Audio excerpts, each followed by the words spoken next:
G'day guys and welcome back to another review. I thought today we would take a look at the Goliath Power Bar and I could give you guys a bit of a review of my experience with it, how I'm handling, how I could like it compared to other bars, and just all things Goliath Power Bar related. So let's jump right into it. First of all, let's get a few of the specs out of the way. The specs on the website aren't always quite clear, so there is no tensile strength that I am aware of. I'll pin it somewhere around the 190k, maybe 195 at absolute most. I would also like to talk about the length, so it's a 2.2 meter bar, pretty similar to most other bars out there, and we've also got a 29 millimeter diameter of the shaft, and we've got 43 centimeters on each sleeve of loadable sleeve length, and we've got the small competition collar as well, like right up against the bar over here. So that's another thing to be careful of. And when you're talking about the size of a rack, between here and where the bar ends, you've got about 4.5 centimeters clearance on both sides when the bar is all perfectly centered. So that shouldn't be too much of an issue when you're talking about walkouts and things like that. But you will still run into a few more issues than if you were to have the bigger collar that isn't quite competition spec. Anyway, on to my experience with the bar. I've had the bar now for about 5 months and I've been using it for back squatting, I've been using it for deadlifts, I've been using it for bench press, and it is held up by far the best out of every bar I've had. My previous bar was the old Verve Power Bar, which I wasn't that big of a fan of because I didn't really like the knurling. But one thing to consider here is the whippiness of this bar. So the old Verve Power Bar was 210k tensile strength, so a very stiff bar, very much towards the Eleiko end of the spectrum when it comes to stiffness. But this bar, I'm pegging it, I'm not quite sure, but I'm pegging it around the 190 to 195k tensile strength. There is no listed tensile strength that I'm aware of, and you can kind of tell that it is a little bit more whippy, and that's why I'm pegging it around that 190 to 195k tensile strength, because in the deadlift I'm noticing a significant more amount of give off the floor, more akin to a deadlift bar but nowhere near the whippiness of a deadlift bar. But on the squat I am feeling slightly more whippiness that comes on a bit earlier, especially when you've got the bar loaded. You can definitely see a visible bend from around 130 kilo. So take that for what you may, but I don't really experience any serious whipping issue. Mind you, I haven't had this thing completely loaded up yet. The most I've sort of been doing, I did 2 sets of 3 at 220 kilo, and there was a bit of whip going on there. But nothing that really threw me off or anything like that that was too noticeable. It's not like you're squatting with a commercial power bar with big bumper plates on it. It's nothing like that. It's only slightly more, and I'm probably only experiencing it slightly more because I am coming from the Goliath squat bar, which is another bar that I'm going to review shortly here on the channel. But overall, I really like this bar's knurling, and this is something that really was the reason why I wanted to buy this bar. So the knurling that this bar utilizes is a Volcano Knurling. So for most of you people that are out there sort of watching this type of video, you're probably interested in knurling, and the Volcano Knurling is obviously the mountain with the top cut off, so you get a little bit more surface area.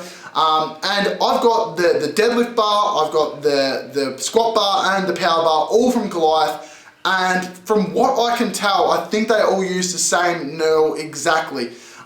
So that is all the Volcano, and I've got them all in black zinc as well, so the expression of the knurling with the coating is all the same, and I feel that they all feel very much the same, and by the same I mean like rough. And I'm not one that really likes the mountain with no Volcano cutting off, but it's sticky enough, but it's coarse enough. It's kind of a hard one to explain, and obviously this is probably the reason why you're looking at a video like this. But I would say if you're someone that really likes the sticky knurling, I would say this isn't quite sticky. I would say it's more on the aggressive side. But if you're someone that really likes the mountain aggressive side, where it's like an absolute cheese grater, you probably won't like this one as much because it is somewhere more towards the sticky side. So I would say it's almost a perfect balance or a perfect blend between sticky and aggressive. and it is definitely not a fine knurl. Something that I really didn't like about the Verve Power Bar, the original Verve Power Bar with the chrome coating, was the fact that the knurl was almost non-existent. It felt terrible when you're back squatting. This center knurl is the same as the outside knurl, which is something that some bars don't do, but generally power bars do. So the center knurl is really sticky, and that was really what I bought the bar for, because the old Verve Power Bar was sliding around a lot in the middle, and this one is very much extremely grippy. I don't have any grip issues. Deadlift, I haven't had any grip issues. Squatting, it fits perfect on the back, and benching, obviously, benching's benching, but you know, there is enough grip there for benching as well. So anyway, that is all of that. Durability wise, the black zinc coating that I've got on this bar, they obviously offer a lot of different coatings now, but I've got their traditional black zinc coating that they offered for a long time, and I'm really liking the black zinc. It's held up really well. It's out in a garage gym where I don't really respect the bars and all that much. I'm not super obsessed with cleaning them after every single use. I'll clean them sort of once every 1 or 2 weeks. Chalk is generally coming off. It's only usually me using it or one other person, so I'm not really too stressed. But look, there's been no rusting issues. There's been no flaking really at all. There's been a slight, I wouldn't say flake, but scratch and sort of movement of the zinc right in the middle of my back where I've had it on the back. But it doesn't really affect anything too much. And the sleeves have held up really well as well. Like I used the Goliath calibrated steel plates with them, and obviously there's a bit of colouring that comes off from the plate onto the bar, but it wipes off, and look, it's perfectly fine.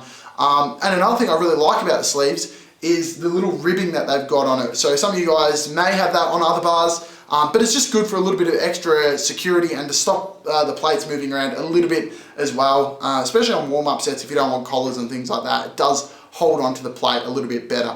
But either way, very happy with this bar. Definitely recommend. I don't have any other bars in my sights. I don't want to purchase any other power bars. This one seems to be the one for me, and it's doing a great job in my everyday home gym. Definitely recommend the bar if it's something you're after. There's a lot of other bars coming out now. Loaded Lifting's putting out a lot of bars. You've always got the Rogue or higher power bar to look at as well, something I considered. The ABC bar, you got the Valhalla bar. So there are a lot of options out there on the Australian market, but I'm very happy with choosing this one. There wasn't much content out there on it when I was looking to buy it. So I thought I'd jump on here and give you guys a bit of an overview and a bit of a review. 5 to 6 months in of me using it every single session, really. So yeah, definitely love it, definitely recommend. Thank you guys for tuning in. Drop a like, follow the Instagram, the Brodos, if you want to see some of how it was performing as well. I'm not going to put any clips over this. This is just a bit of a piece to camera. So yeah, you can go over there and check out how it's been performing on the squat, the bench, the dead, all that fun stuff. Thank you guys for watching. Stay tuned for more reviews.